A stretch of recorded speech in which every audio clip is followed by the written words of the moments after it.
नमस्कार मित्रांनो, आपल्या नामजपाचे 4 गुप्त प्रकार या मालिकेत तुम्हा सर्वांचे मनापासून स्वागत. मागील भागात आपण वैखरी जपाबद्दल सविस्तर चर्चा केलेली आहे. अनेकांनी कमेंट्समध्ये सांगितलं की वैखरी जपाने त्यांना सुरुवातीला खूप शांत वाटलं, पण जो प्रवास तुम्ही सुरू केला आहे तो आता पुढच्या टप्प्यावर नेण्याची वेळ आली आहे. तर प्रामुख्याने वैखरी जप म्हणजे जपाचा बाह्य प्रवास आहे, पण खरा प्रवास सुरू होतो जेव्हा आपण आत वळतो. आज आपण जाणून घेणार आहोत नामजपाचा दुसरा आणि अतिशय शक्तिशाली टप्पा, ते म्हणजेच मध्यमा जप. हा जप फक्त ओठांचा नाही तर मनाचा आणि चैतन्याचा आहे. हा 10 मिनिटांचा व्हिडिओ तुमच्या जपाची पद्धत पूर्णपणे बदलून टाकेल. चला तर मग सुरू करूयात आपल्या आजच्या व्हिडिओला.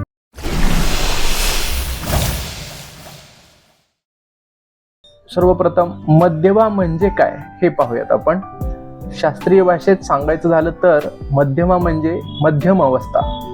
जेव्हा आपण बोलतो तेव्हा ते वैखरी असतं, जेव्हा आपण पूर्ण शांत बसतो तेव्हा ते पश्चंती असतं. या दोघांच्या मध्ये जे स्थान आहे ते म्हणजेच मध्यमा आहे. सोप्या भाषेत सांगायचं झालं तर वैखरी जपात जीभ आणि पोट हालतात, आवाज येतो, पण मध्यमा जपात ओठ हालत नाही, त्याचबरोबर आवाजही बाहेर येत नाही. जप फक्त तुमच्या कंठात किंवा मनात होतो.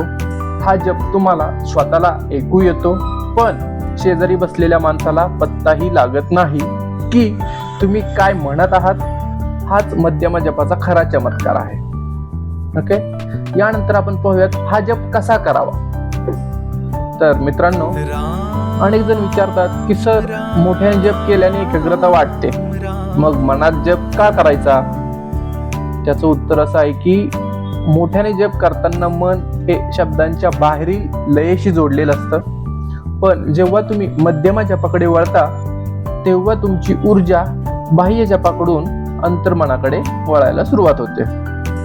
याच्यामध्ये 3 गोष्टी प्रामुख्याने घडतात. त्यातील पहिली गोष्ट आहे मन एकाग्र होते आणि मनातील विचार हळूहळू कमी होतात. दुसरी गोष्ट आहे तुमची ऊर्जा वाया जात नाही. वैखरी जपात आपण खूप प्राण खर्च करतो, मध्यमा जपात तीच ऊर्जा तुमच्या शरीरात साठवली जाते. आणि तिसरी गोष्ट, हे मन शांत करण्यासाठी सर्वात मोठं औषध आहे. ज्याचं मन खूप धावतं त्यांनी हा जप जरूर करावा. यानंतर आपण पाहूयात मध्यमा जप कसा करावा. यामध्ये प्रामुख्याने आपल्याला काही गोष्टींचं अनुसरण करावं लागणार आहे. याच्यामध्ये पहिली स्टेप काय आहे, तुमचं आसन ठरवा आणि आसनावरती बसल्यानंतर तुमच्या पाठीचा काना ताठ ठेवा आणि डोळे अलगद मिटा. दुसरी स्टेप काय आहे, तर सुरुवातीला 10 ते 15 वेळा मोठ्याने राम राम राम किंवा तुमचा जो मंत्र असेल तो म्हणा. यामुळे एक लय तयार होईल. त्याच्यानंतर तिसरी स्टेप काय आहे, आता आवाजाची तीव्रता कमी करा. म्हणजे हळूहळू तुमचा जो जप आहे त्याची जी तीव्रता आहे ती हळूहळू कमी करा आणि ओठ पूर्णपणे स्थिर करा. याच्यानंतर चौथी स्टेप काय आहे, आता पूर्ण लक्ष घशाच्या जागी घेऊन या आणि कल्पना करा की तुमचा मंत्र तुमच्या घशातून मनातल्या मनात उमटत आहे. आणि याच्यानंतर 5वी स्टेप, जर समजा हे सर्व करताना तुमचं मन इकडे तिकडे भरकटलंच तर पुन्हा 1, 2 किंवा 4-5 वेळेस मोठ्याने जप करा आणि पुन्हा मन शांत करून या सर्व पद्धतींचा वापर करा. तर यानंतर आपण पाहूयात हा जप करताना तुम्हाला बऱ्याच काही अडचणी येतील, तर त्याच्यावर काही उपाय पाहूयात आपण. सराव करताना एक गोष्ट होईल की तुम्हाला झोप येईल किंवा विचार येतील. हे सामान्य आहे, अजिबात घाबरू नका. जेव्हा विचार येतील तेव्हा त्यांच्याशी लढू नका, फक्त दुर्लक्ष करा आणि पुन्हा मंत्रावर लक्ष केंद्रित करा. लक्षात ठेवा, नाम हे विचारांना मारणार नाही तर विचारांना विरघळवून टाकेल. तर मित्रहो, मध्यमा जपाचा सराव दिवसातून किमान 15 ते 20 मिनिटे करा. तुमच्या आयुष्यात एक वेगळीच शांतता तुम्हाला जाणवेल.